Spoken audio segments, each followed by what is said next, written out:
लकड़ी क डमरू बजवल गजब कई दिहल ए भोला।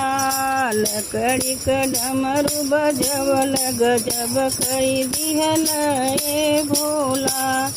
तोहरे दुआरे भोला अंध पुकारे, तोहरे दुआरे भोला अंध पुकारे। अंध के दिहल नयनवा गजब कई दिहल ए भोला। अंध के दिहल नयनवा दया कई दिहल ए भोला। दया कई दिहल, दया कई दिहल। अंध के दिहल नयनवा गजब कई दिहल ए भोला। डम डम डमरू बजवल गजब कई दिहल ए भोला। डम डम डमरू बजवल गजब कई दिहल ए भोला।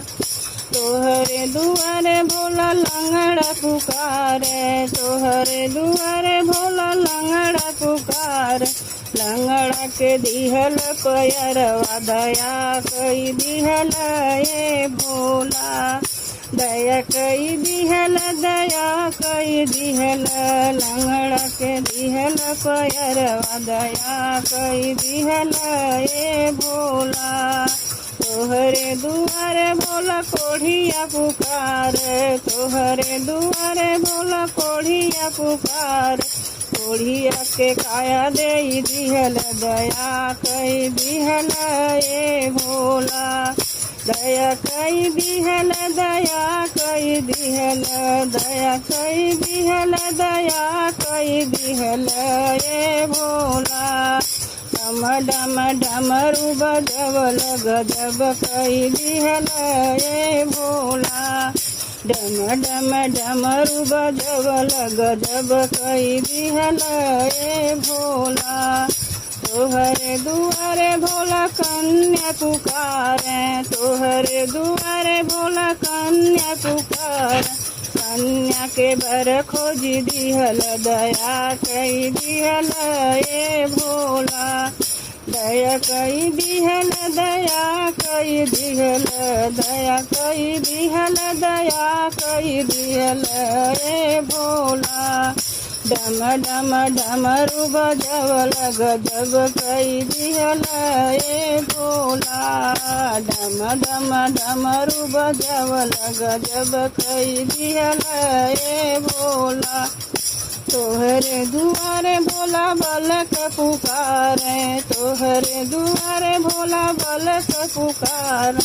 बलक के विद्या दई दिहल दया कई दिहल ए भोला।